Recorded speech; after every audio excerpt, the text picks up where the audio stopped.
حضرت سیدنا عیسیٰ روح اللہ کی بارگاہ میں ایک شخص حاضر ہوا اور آپ سے دریافت کی کہ میں آپ کی صحبت میں رہ کر آپ کی خدمت اور علم شریعت حاصل کرنا چاہتا ہوں۔ آپ نے اجازت دے دی۔ آپ دونوں چلتے چلتے ایک نہر کے کنارے پہنچے تو آپ نے فرمایا آؤ کھانا کھا لیں۔ آپ کے پاس 3 روٹیاں تھیں۔ ایک روٹی کھا چکے تو حضرت سیدنا عیسیٰ روح اللہ نہر کے کنارے پانی نوش فرمانے گئے تو اس شخص نے تیسری روٹی چھپا دی۔ واپس آئے تو تیسری روٹی موجود نہ پائی اور فرمایا تیسری روٹی کہاں گئی؟ اس شخص نے جھوٹ بولتے ہوئے کہا مجھے معلوم نہیں۔ تھوڑی دیر بعد آپ نے فرمایا آؤ آگے چلیں۔ رستے میں ایک ہرنی ملی جس کے ساتھ 2 بچے تھے۔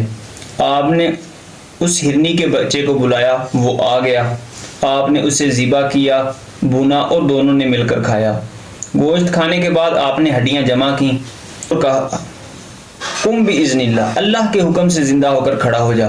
وہ ہرنی کا بچہ زندہ ہو کر اپنی ماں کے پاس چلا گیا۔ آپ نے اس شخص سے کہا تجھے اس اللہ کی قسم جس نے مجھے یہ معجزہ دکھانے کی قدرت عطا کی، سچ بتا وہ تیسری روٹی کہاں گئی؟ اس شخص نے کہا مجھے نہیں معلوم۔ آپ نے فرمایا آؤ آگے چلیں۔ چلتے چلتے آپ ایک دریا پر پہنچے۔ آپ نے اس شخص کا ہاتھ پکڑا اور پانی کے اوپر چلتے چلتے دوسرے کنارے تک جا پہنچے۔ آپ نے اس شخص سے فرمایا تجھے اس اللہ کی قسم جس نے مجھے یہ معجزہ دکھانے کی قدرت عطا کی، سچ بتا وہ روٹی کہاں گئی؟ وہ تیسری روٹی کہاں گئی؟ اس نے کہا مجھے نہیں معلوم۔ آپ نے کہا چلو آؤ آگے چلیں۔ چلتے ایک ریگستان پر جا پہنچے۔ آپ نے ایک ریت کی ڈیری بنائی اور اسے فرمایا اللہ کے حکم سے سونا بن جا۔ اللہ کے حکم سے وہ ڈیری سونا بن گئی۔ آپ نے اس کے 3 حصے کیے اور اس شخص سے فرمایا ایک حصہ میرا، ایک حصہ تیرا اور ایک حصہ جس نے وہ تیسری روٹی لی اس کا۔ وہ شخص یہ سن کر جھٹ سے بول اٹھا یا روح اللہ، وہ تیسری روٹی تو میں نے ہی لی تھی۔ آپ نے اس شخص سے فرمایا یہ سارا سونا تو ہی لے لے۔ آپ اسے وہاں چھوڑ کر آگے تشریف لے گئے۔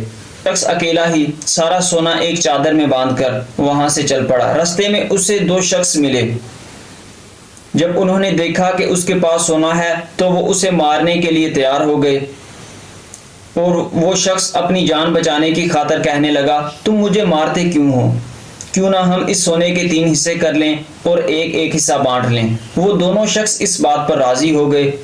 وہ شخص کہنے لگا کیوں نہ ایسا ہو کہ ہم میں سے ایک شخص تھوڑا سا سونا لے کر قریب شہر میں جائے، وہاں سے کھانا لے کر آئے اور کھانا کھا پی کر سونا بانٹ لیا جائے۔ چنانچہ ان میں سے ایک شخص تھوڑا سا سونا لے کر شہر آیا اور کھانا لے کر واپس لوٹنے لگا تو اس نے سوچا کیوں نہ زہر خرید کر اس کھانے میں ملا دوں اور وہ دونوں یہ کھا کر مر جائیں اور سارا کا سارا سونا میں لے لوں۔ اور وہاں انہوں نے سوچا کہ ہی یہ کھانا لے کر آئے گا، ہم اسے مل کر قتل کر دیں گے اور سونا آدھا آدھا کر لیں گے۔ چنانچہ جیسے ہی وہ کھانا لے کر آیا انہوں نے اسے مل کر قتل کر دیا، خوشی خوشی بیٹھ کر کھانا کھانے لگے۔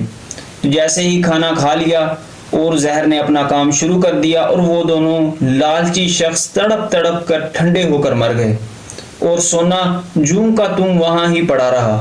حضرت سیدنا عیسیٰ روح اللہ واپس تشریف لائے تو ساتھ کچھ شخص ہمراہ تھے۔